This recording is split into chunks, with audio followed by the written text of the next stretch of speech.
Welcome to the Hockey PDOcast. My name is Dmitry Filipovich, and making his triumphant return to the show is my good buddy Jesse Marshall. Jesse, what's going on, man? It's been a while. Good to be back. Happy to be here.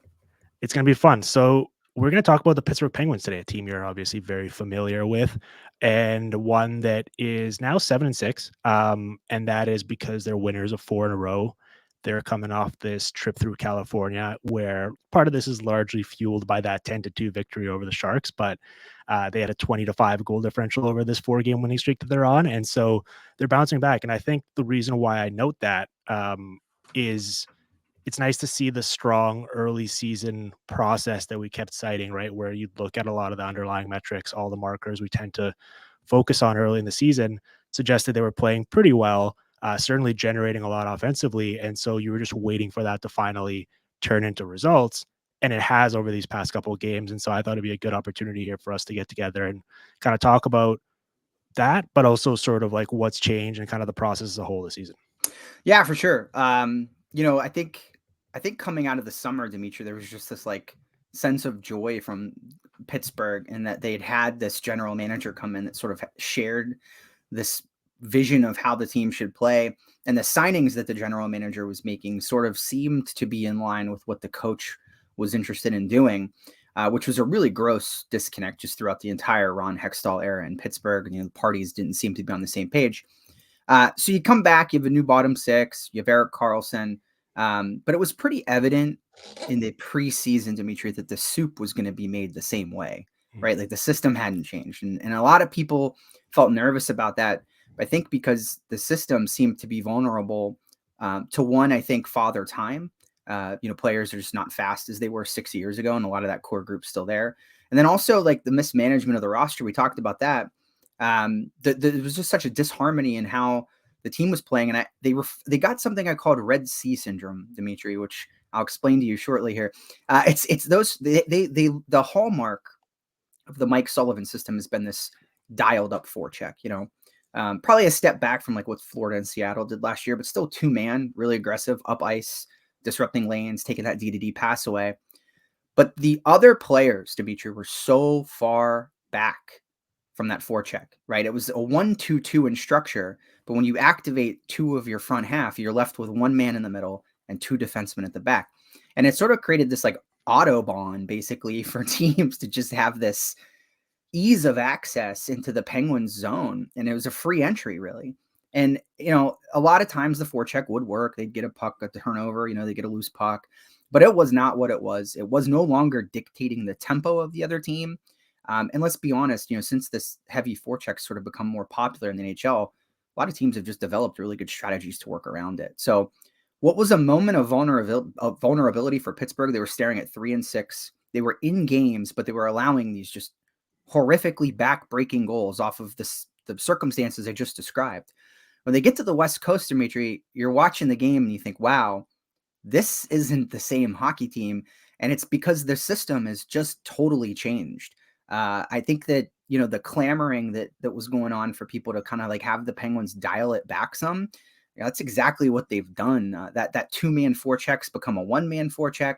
They have 2 solid players in the neutral zone in the middle of that 1-2-2 that are trying to muck it up. And for a while, I kind of thought like, oh, I want to see if this is circumstantial. Sometimes teams do this on the road. They simplify the game on the road, right? They dump and chase. They play simple hockey. They came back home to Pittsburgh against the Sabres after the road trip and did the exact same thing. And the Penguins social media team usually puts out this video at the end of a game where if the Penguins win, they have this helmet they pass around, the players give a little speech. They clipped something really interesting in the video, and it's Mike Sullivan walking in the room and laying it out for, like, they caught him laying it out for everyone. He says, "Great job, guys. We did what we wanted to do and stayed above them the entire third period." When you go back and watch the video, Dimitri, you could watch it happen. The 1 forechecker is providing what I would describe as cursory level of pressure. It's not even really like engaging all that much. It's 10, 15 back feet further from what we'd seen before. Then on top of that, you've got this whole muck of players in the neutral. It almost looks like from time to time, like they're running a 1-4 because everybody's backed up so far. But what you're seeing now, teams are dumping it against Pittsburgh. That D is deep. They're there to get that puck early, and they are just springboarding Sidney Crosby and Evgeni Malkin off to the races and catching these teams that are chasing these dumped puck-ins with their pants down a little bit.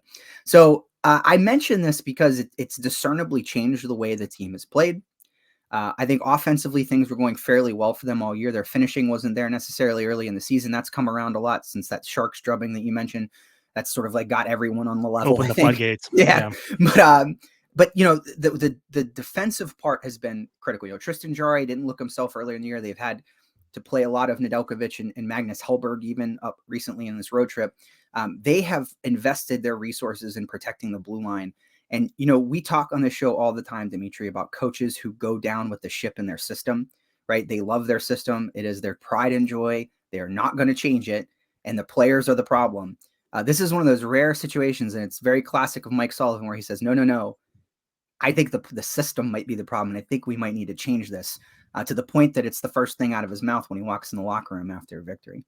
Well, I think you and I generally welcome and encourage aggression, right? But I think doing so in a tactical and calculated manner with, appreciation for situational awareness is important, right? Kind of baking all of that in and finding the right balance of it.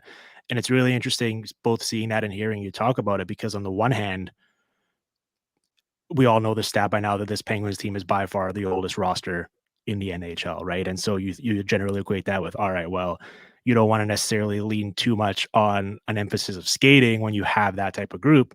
But then you look at the blue line, and for the most part, it's very mobile, right? Especially like you add Carlson, who can move very well, Letang, Pedersen, Graves for his size certainly covers a lot of ground, and with his reach should be able to handle speed coming at him. So on the one hand, you go, okay, well, it's an old group, but the blue line is actually very mobile. And so you would be able to, you think, play that way. But something I've really come around on and gained an added appreciation for over the past couple of years is this like 5-man element of how where one person is directly impacts the other people on the ice, right? And so in this case, a lot of times we equate like rush defense to just purely, all right, how much is the defender gapping up? How aggressive are they holding the blue line? Are they trying to contest it, or are they sagging back and conceding the entry? Where in reality, if you have good back pressure and you have the connectivity between the layers, right? If you have a back check coming, if you have a forward that's hounding the puck carrier, pretty much any NHL defenseman for the most part is going to be able to step up and look far more aggressive defending because of that, right? That's why during all those Daryl Sutters in Calgary, even like an Eric Goodbranson had phenomenal 5-on-5 results because everyone was so intertwined defensively in the neutral zone that a forward was able to be right behind the guy. And then all of a sudden, Eric Goodbranson looks like he's actually pretty mobile defending. And then you take him out of that situation, and suddenly it's not as easy for him off the puck. So in this case, I think just the forwards leaving the defenseman on an island a little bit there open that up quite a bit. And so I do think that's like a very key thing to focus in on in terms of these changes that they've made as the season's gone along. And we can get into the coaching as well, right? Because that personnel versus coaching and system is such a fascinating combination that could probably, merit its own show really for us. Yeah, I agree. And going and looking at Mike Sullivan specifically, Dimitri, I thought, in the early tenure of his National Hockey League career anyway, as a head coach, I go back to 2016, Tampa Bay, very aggressive team. We're eating the Penguins alive in the new breakout, mid-series. Penguins win. They go on to win the Stanley Cup. Next year, Ottawa, 1-3-1, Nashville, 1-3-1, very stringent systems, tough to play against the neutral zone. He changes the breakout, finds a way around it. But then there's this gap, right, where it's almost like from that point to present day, the leash kept getting longer and longer and longer. And when the success didn't come, the alternative was we've got to turn the heat up. We're not doing enough on the front end of the ice. But when you watch these videos now from this road trip, Dimitri, I mean, I'm just capturing the sentiment you grabbed there a minute ago. They're generating so much more offense now from their ability to actually get the puck in the hands of their defensemen sooner, right? And if you're clogging things up in the neutral zone, you're running this trap, you allow your defensemen to be aggressive, step up, get a loose stick on a puck, and generate their own turnovers, right? So, I think it's funny to hear Sullivan using the phrase like stay ahead of them, because in all these clips, you can draw a line from where the lead man on the breakout is. And I love this, like we're looking at an overhead view on the video, but you draw a line, everybody's literally in front of them. I mean, he's doing exactly what they say. and the mass amount of bodies that you have in the neutral zone. I mean, if you just, this team, I don't want to paint them as slow, because you watch them play off the counter and you watch them play offensively and they're anything but that, right? That is not who they are. But playing fast and having a fast system, I think, are two discernibly different things. I don't think that this team had the guns to be able to make up the ground that they lost from that heavy forecheck. You talk about back checking and providing pressure. It's really hard to do that if you're at the goal line and the other team's just thrown a pass up past the red. You've got a lot of ground to make up before you can get back into that play and have any semblance of impact whatsoever. So it's just a numbers game, right? The forecheck was ineffective. Teams were getting right around it and then facing a 3-man unit or a 2-man unit down to get the zone and create a play.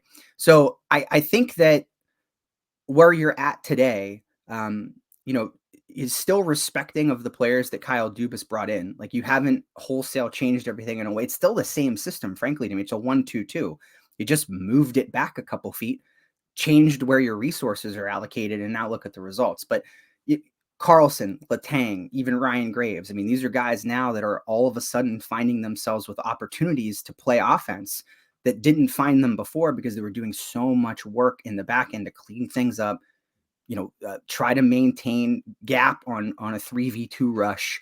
When you're investing your resources there defensively, you're losing opportunities elsewhere to be able to use your skill set. So I actually think that although this may be less freewheeling in nature, if you will, it's creating opportunities for freewheeling for the defenseman by nature of how many turnovers it's creating.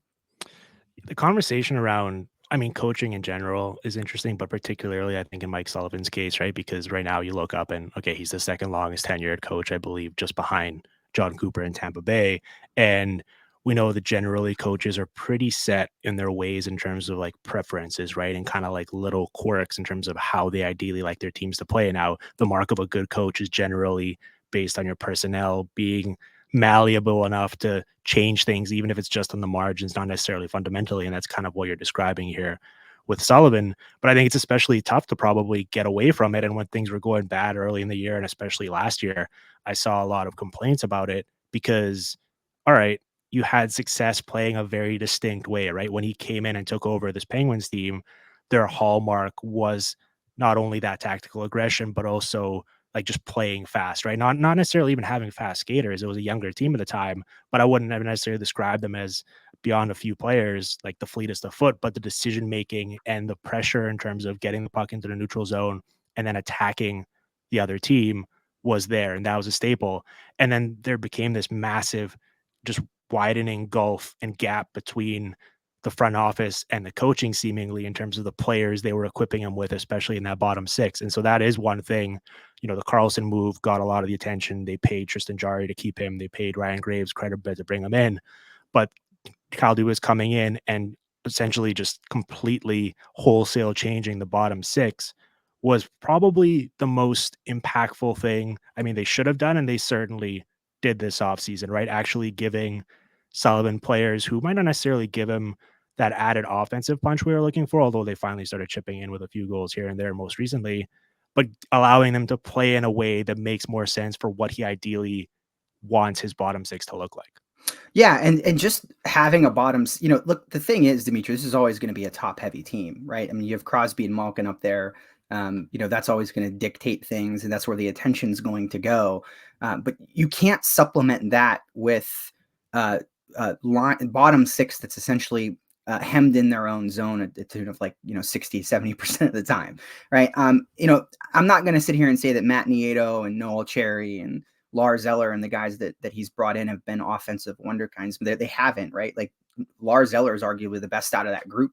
But what they aren't doing is hemorrhaging scoring chances. They're giving them Mike Sullivan. They're giving Mike Sullivan an opportunity to roll four lines effectively. They've taken Jeff Carter out of the lineup where need be and replaced him with Vinny Hinostroza and other players like that are just leg players, right? They brought back Radim Sahorna, who, ex Maple Leaf spell of coffee there, who's completely changed the complexion of how that third line rolls. And if you go on Money Puck this morning, Dimitri, you look up the top forward lines with at least 200 minutes, you're going to find there's a Horner line in the top 15 this morning. So, the decision-making has definitely at least given Sullivan a fighting chance and the ability to strategically deploy lines. And I can't stress enough, last year, he couldn't just run two. He had to put the bottom six out. I think there's criticism to be made in how he did it, but given the roster construction and the makeup of the team, there was just nothing he was going to do to turn that bottom six into anything productive. So, that's really the critical piece to this. You mentioned the defense already. We touched on that, but improving those two areas, and it was just and doing it in a way where you also cut so much fat. We've talked about Jeff Petrie's issues have been well documented for Detroit this year and what he's got going on, and oftentimes not playing. Mikael Granlund's gone to San Jose, as a part of the Carlson deal, but it was just very bizarre to not only see, so much help come in, but to see so much fat get cut so quickly. Again, this is still a two-line team. I don't want to give any bones about that. I mean, Crosby and Malkin are making this thing go in a way that would make you think they're 25 years old. But they at least now have the ability to hang tough with these deep teams that can roll four. They can do so in a much more confident way now.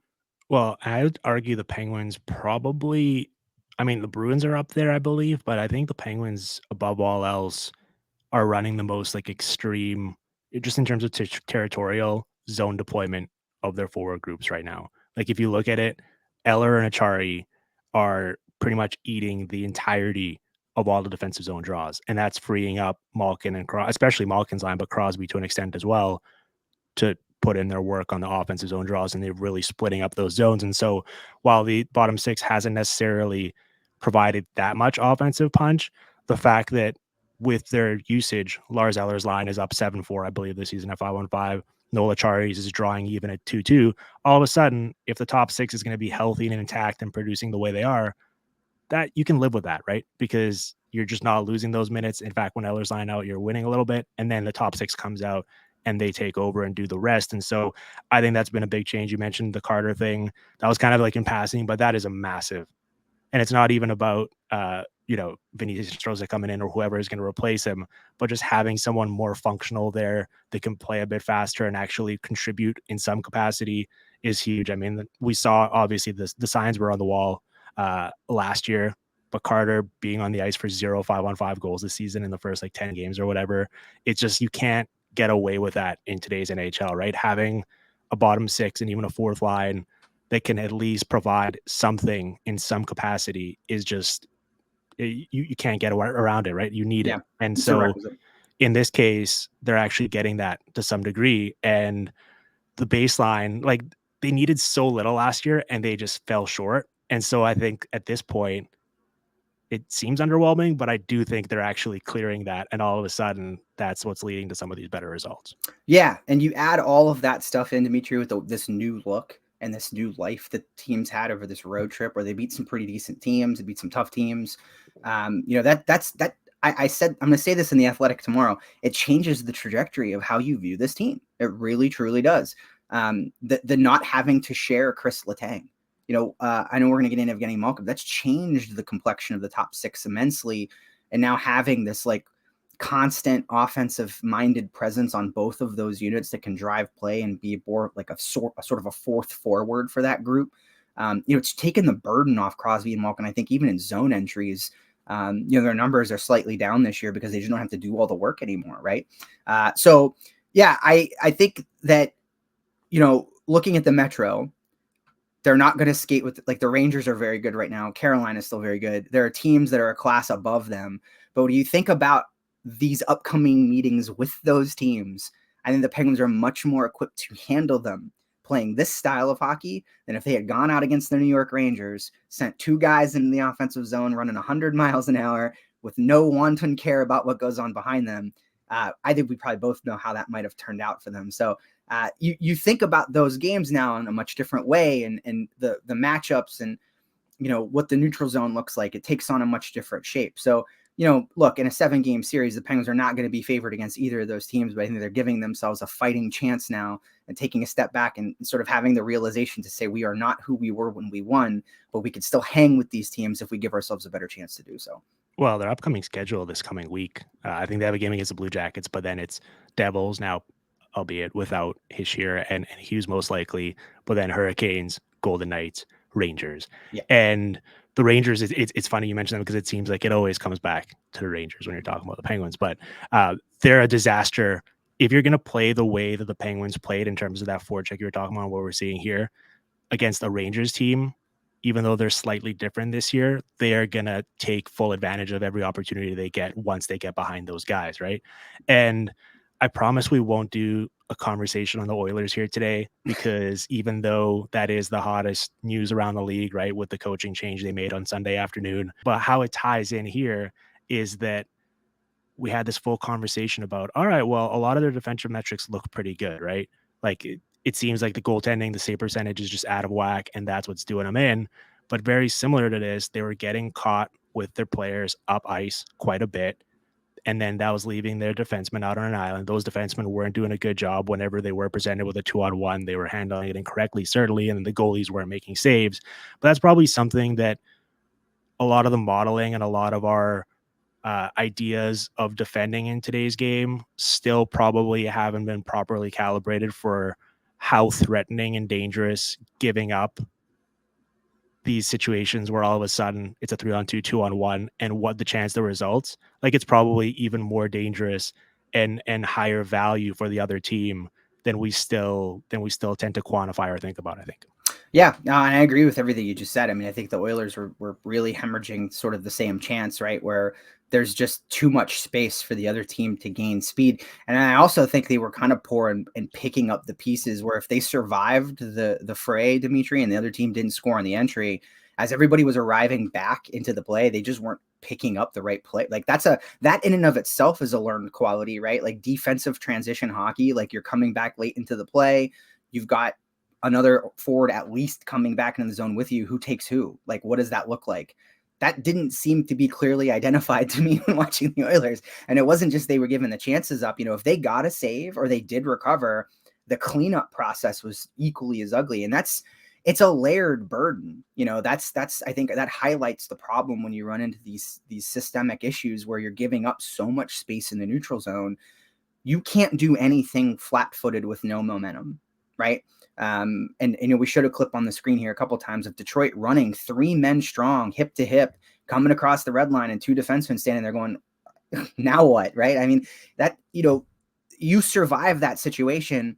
They're going to likely, if they maintain possession, everybody's got to get back and pick somebody up. That's where those continued breakdowns occur. So it's not just opening the door and letting them into the zone. It's letting them in the zone for 5 to 10 seconds before everybody else can stabilize and giving them sort of this carte blanche to run out there and do whatever they want. It's just, it's not good enough. And all it takes sometimes, like, and you'll see it in this clip on the screen, is a little delay. One little delay, and now you make a 25, 30-foot pass, and there's no one there that can do anything about that. It's just with teams like, the ones that can carry the puck in this league, the Devils, the Jack Hughes, they will just absolutely expose you in these situations. Time and space is the most precious commodity that you could provide to those players. They love it. They look for it. And this is, it's almost, to me, it's just too welcoming for that. You're almost, extending them that invitation. Yeah, it's interesting because I think generally everyone acknowledges and understands that, the game has moved much more, especially in the regular season, to that rush element, right? And it's like the teams who can attack most freely and most consistently off the rush are the most dangerous offensive teams. And that's the easiest way to create offense because the other team's not set defensively. And we know that those shots are more likely to go in. And yet at the same time, I think when we think about it from the other perspective, from defending, we probably don't consider that as much. Like we look at high danger chances and stuff like that. But for the most part, I think one rush shot is just so much more valuable than a one off of an in zone sequence. So I did want to note that when considering kind of like their defensive profile and how some of the metrics look good, but at the start of the season, it still wasn't leading to good results. Okay, do you want to get into Mr. 101 of Evgeni Malkin here? Yeah, Mr.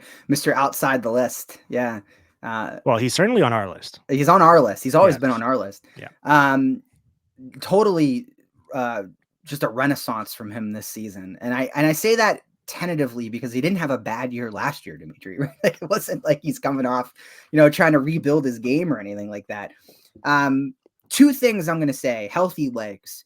Last year came in off of surgery, lower body. You could tell that sort of like, I'll use the term gallop because I think it's super appropriate for him, right? He looks like a horse galloping through the neutral zone. That element maybe wasn't as strong for him. He didn't look as stable at the start of the year. Things got better as time went on. But I think now the added element, Dimitri, of Riley Smith, his new boy, as a man who can come in and literally do everything for you in an offensive unit, dig up loose pucks, carry it across the blue line. You need help defensively, he's got that covered. There's not a lot he can't do. I think it's taken this burden off of Evgeni Malkin. Now there used to be this sharing of Chris Letang, right? Who was going to deploy with Letang? Was it going to be 87 or 71? And you can see Sullivan kind of trying to spread him around a little bit. And they don't have to do that anymore. Chris Letang, who himself is having a phenomenal season, is now anchored to the hip of Evgeni Malkin. That's a benefit he gets to enjoy 24 hours a day. And you can see it in the results. I think you're getting some of that 2009 era bully Malkin back in terms of his offensive approach is very straightforward, very, very strong, getting to scoring areas, letting him rip. His hands seem back. It's been a lot of fun to watch. And Sidney Crosby's been really good this year too. I don't want to take away from that, but the Malkin show, when he gets like this, Dimitri, you'd be hard pressed to find someone more fun to watch in the National Hockey League. Certainly. And I'm going to knock on wood here as I say this. Remarkable run of health from him. Yes. Too. You mentioned last year, and certainly like the amount of juice he seems to have skating this year looks different, but still just not having missed the game in this long is quite remarkable. And all of a sudden you look up and this is year 18 for him. It's his age 37 campaign. He's on pace for 50 goals and 100 points. And his 4.08 points per 60 is the third best of his career, which is remarkable to think about because he's had some absolute banger seasons. And you go on down the line, I think he's 10th in the league and in slot passes. You could argue that passes. Let's think about that for a minute. Let's ruminate on that. Yes, and you can certainly see it. And honestly, he's pretty unlucky, I think, at this point to only have the 8 assists or whatever. I believe he has equal amount of goals and assists so far. Riley Smith struggled the first 3 or 4 games, Dimitri. I'm talking golden opportunities that he couldn't put in. Well, and Rickard Rakell has as many goals as you and I do. That's right. And we'll talk more about him in a second. And it's not for a lack of trying. Like, he certainly, especially lately, got quite a few opportunities. And we'll talk more about that. I just want to stick with Malkin here, though. Yeah, I mean, all of it is phenomenal, I think. And you're going to talk about the goals and the assists, and we're seeing all the clips there and the beautiful plays, right? Those are the highlights. And part of it is because of that skating this year, where he looks like he has so much more in the tank. I think his defensive work and how much he's hustled and how hard he's backtracking and getting deep in the zone and starting to provide that support for his defenders so that they're not all by themselves. How he is in the neutral zone, just attacking players that have the puck, right? He's going and he's getting it. It's not him being kind of a bystander where he's just waiting for one of his teammates to do the work. And then once he gets the puck, then he'll activate and be engaged. Like, it's about as involved off the puck as I can really remember him seeing. And I know that sometimes that's a knock on him where there's like kind of that on and off switch, but this year it really feels like it's been all systems go pretty much every single time he's been on the ice. Yeah, it's definitely a lot more proactive, I think is a word you could probably use to describe it. And that's not to say Malkin was ever, bad defensively. There was an aloofness, I think, from time to time when he felt like he needed to create himself. That's the circumstance I'm going to paint. And I think that, from the situation we talked about where, last year, he's playing with, Jeff Petrie a lot, and that didn't work out really well. They struggled together for obvious reasons. There was this sort of desire to make it happen alone, right? And you got a lot of like Herculean individual efforts on zone entries, a lot of cheating up ice to try to get that pass that never came because the puck wasn't won yet. And I think that, I don't want to. Jason Zucker was a very good line mate for him, but I don't know that those two ever really got on the same page in terms of how they wanted to operate in the offensive zone. So you ended up, I think, with him sort of saying, "I'll do it myself," and sometimes that worked out, as evidenced by his point total last year, and sometimes it didn't. Right? Sometimes it caused a lot of undue stress on the defense. He was turning pucks over, but I think this is the best ecosystem he's ever been in, probably since going back to when he was playing with Peter Sikora and Ryan Malone in like 2008. This is that kind of Let's remember some guys. yeah. Yeah. This is. I think he's got help now. And Ricard Raquel and Riley Smith are two guys that they're very jack of all trades, right?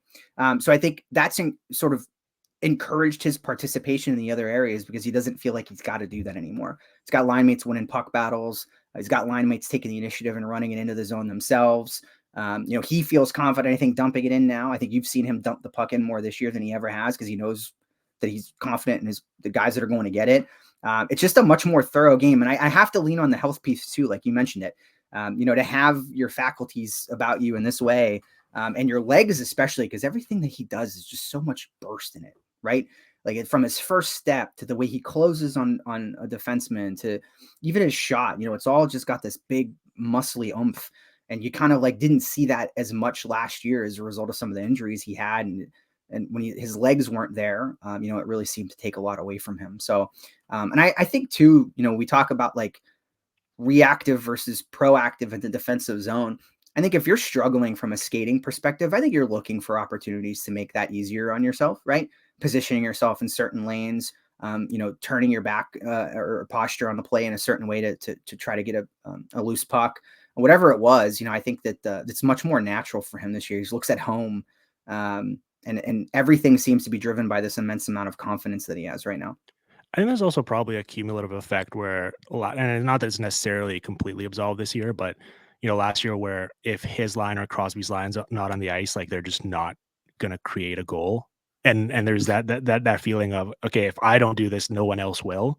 And then so you almost, even if it's not your intention, you're gonna start seeing yourself drifting and cheating a bit and conserving your energy for offense because you know that that's actually what your team needs the most from you, right? And so in this case, it's easier to play kind of a bit more of a balanced game. And it's funny you bring up Riley Smith and Jason Zucker there because Zucker was really productive, but just watching Riley Smith's like puck IQ and his ability to just get to open spots and provide that outlet for Malkin and his distribution and playmaking skills, that's been really cool to watch and pay dividends for them. So I think you hit the nail on the head. Like it's been a perfect fit for them together. Yeah, he was really strong in Vegas with zone entries. That was always a big strength of Smith's analytically. You can see it on tape too. Was really safe, effective plays with the puck. And I don't feel like Malkin had a partner who could do that. It produced a lot of volatile situations for him. And I think now, you end up with this version of him in the offensive zone where it's Malkin's the one that's doing the stalking on the open ice now. You'll see him in a lot of situations, Dimitri, completely leave the zone. He'll cross the blue line and leave the offensive zone, do a quick loop, and then come back in unmarked and sort of like stalk down that open space, leading up to the net. Defensemen are turning their back to him because he's skating behind them and then kind of doing this death loop.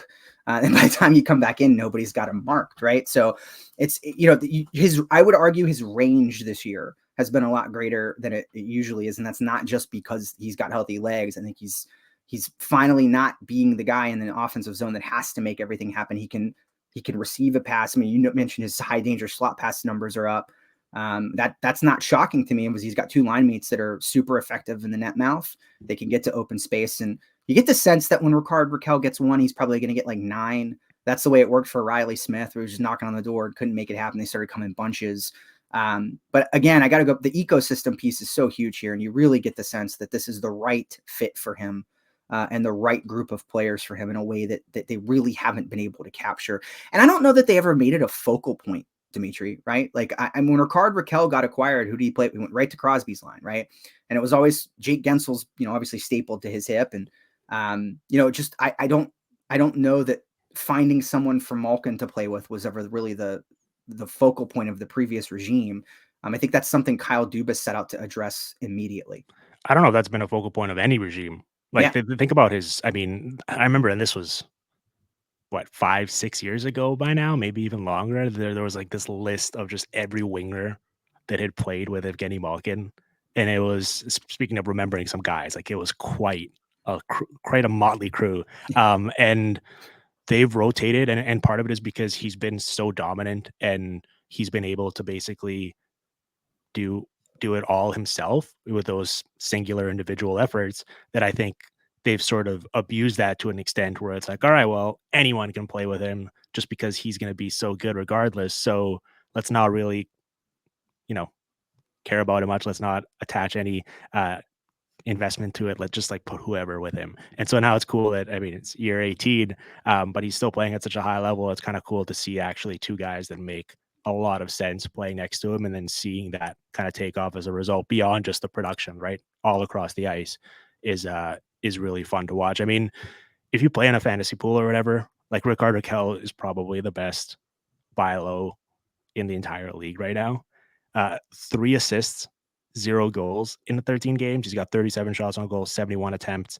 Um, Especially the past handful of games, I think he's gotten so many opportunities. That game in Anaheim in particular, you could tell he really wanted one and was getting a ton of looks and just hasn't been able to bury one yet. But I know he's had kind of like volatile, both Riley Smith and him have volatile years with shooting percentage, and that's kind of the nature of the beast, unless you're a true high end finisher in this league. But he's kind of rounded out at an 11% for his career. So I imagine with this volume of opportunities, eventually, you're right. Once he gets one, um, there's going to be a lot of goals in Rickard Rakell's future with how well Malkin and Smith are playing next to him. And so if you can get in now on the ground floor, it's probably a good time. Yeah, I'd agree with that. And I think ultimately, when we take a look at what he's done this year, you can discernibly look at the video, Dimitri, and see him out there creating open space for Evgeni Malkin. I mean, the points haven't been there, I know, like you said, but it's the art of going in a 2-on-1 puck battle, giving your teammates an opportunity to catch up and then winning it yourself, right? He's done that. He's done it a ton. It doesn't show up on the score sheet. You walk away, it's easy to look at that and say like, oh, he hasn't had a good year. He's been doing a lot of the heavy lifting, like putting on his waders and his work boots and getting out there and opening up space. That again allows that line to do more of its work operationally. And if you're investing resources in Rickard Rakell in the net mouth or Rickard Rakell in the corner, who's taking on two of your defensemen or two of your players to win a loose puck, you got a deficiency somewhere else, right? Somebody's open.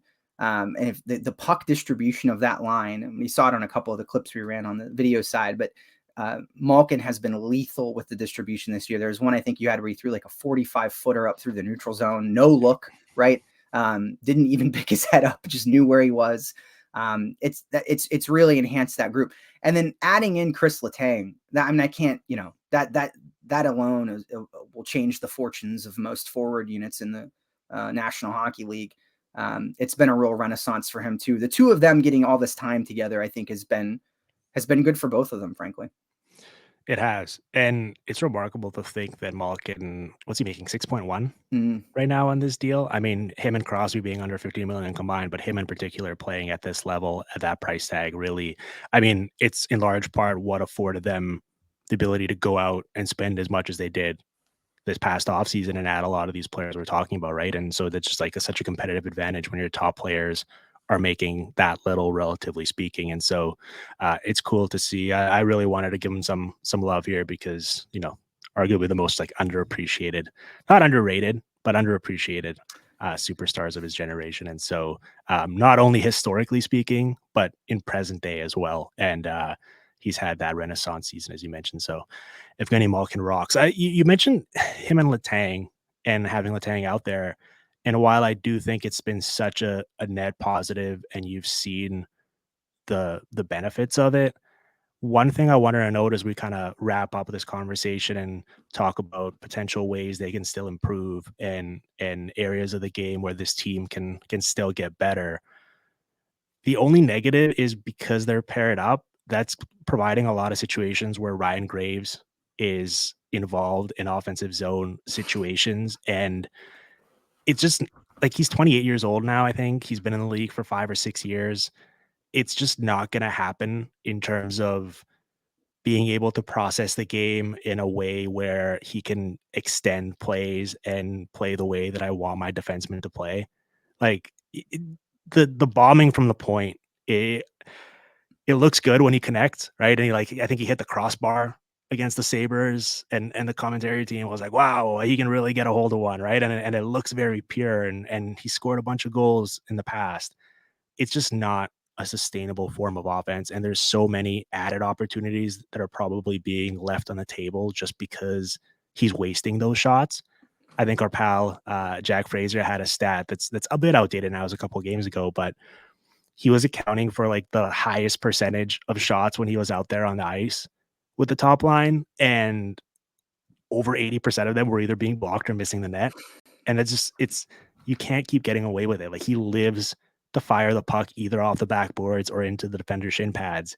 And when you have either Crosby or Malkin out there, I want them having the puck and deciding the final outcome of the play, not your least talented offensive player from the farthest spot on the ice in the attacking zone. And so I just wanted to note that, because at this point, I wouldn't expect him to fundamentally change as a player.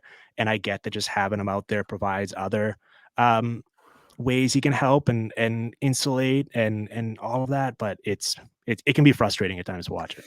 Yeah, he'd shoot it from the red line if he could. I think that'd be like he's just coming up ice and he gets. I mean, what's his leg hilarious line. is the highlight reel goal that Malkin scored the other night, right? Where he ramps it up from behind the goal line off of the goalie's Yeah, back. yeah, I didn't yeah. even Off the goalie's realize back. it Yeah. until now, but the reason why it happens is because Ryan Graves just absolutely annihilates a puck that misses the net so badly There it that is, right it there. winds Yeah. up behind the net to begin with. I didn't even catch that in real time, but Well, I guess the gift that keeps on giving truly is Ryan Graves just shooting it as hard as he can aimlessly from the blue well, line.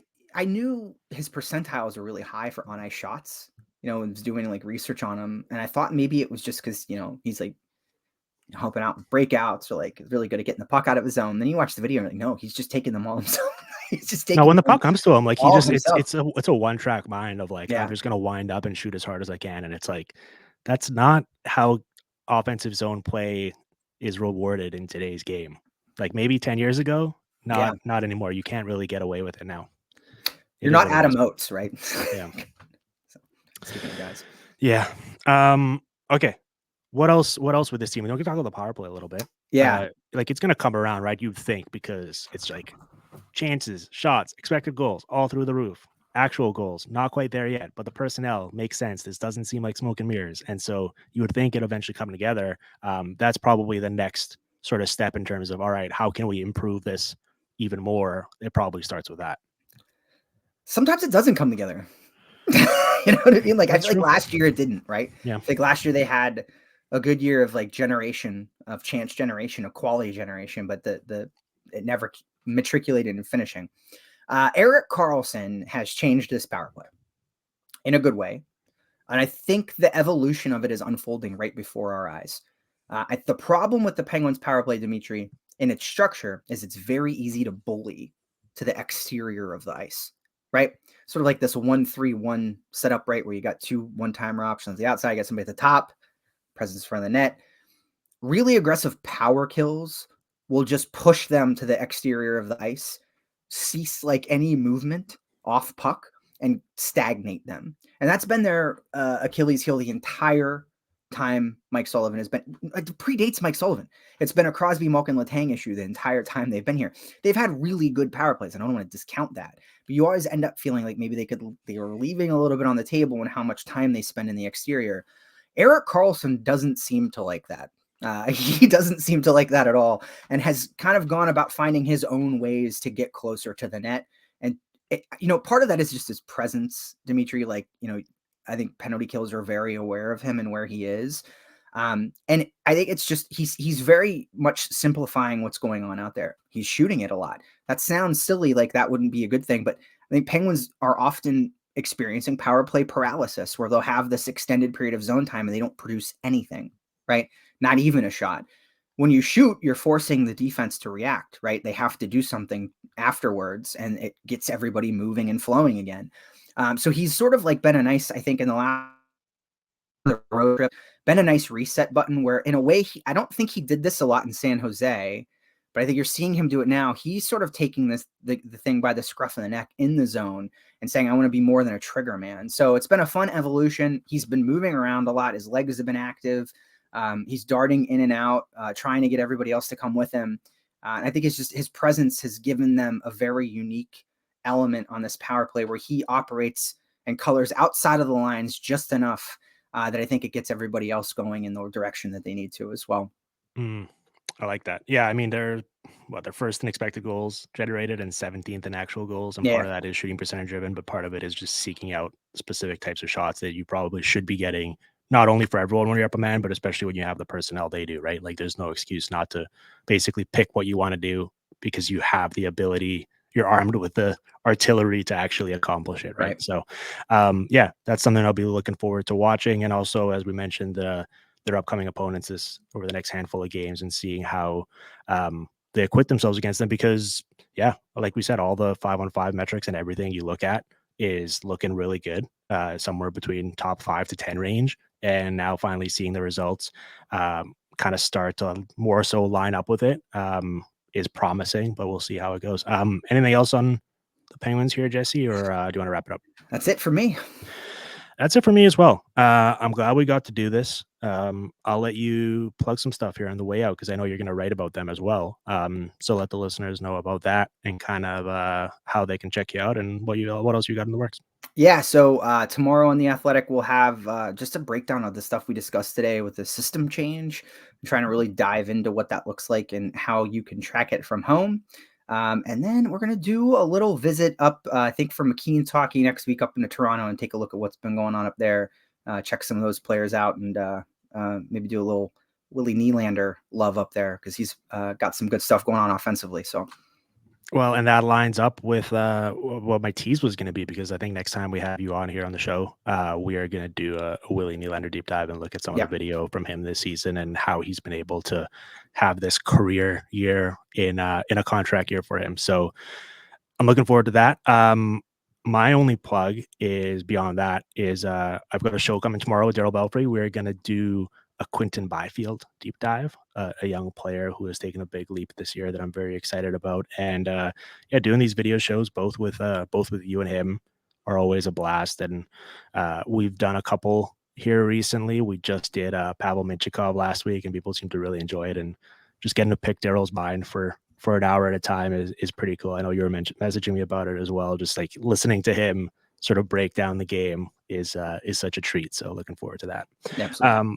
And let's pump up the Discord. You're in it, Jesse. You've been interacting with the PDOcast listeners, and it's starting to grow. I think we're up to like 65 people in there. I think we can do better than that. But I've been trying to limit it to just people who listen to this show and not outside noise. So we're gonna keep it as a nice tight family. So if you want to join that and the conversation there, the link will be in the show notes. You can also message me and I will send you an invite link. So get in there and then you can interact with both Jesse and I and provide us with, potential future film club topics and players and teams that you'd like for us to deep dive. And that's going to be it for today's show. So thank you for listening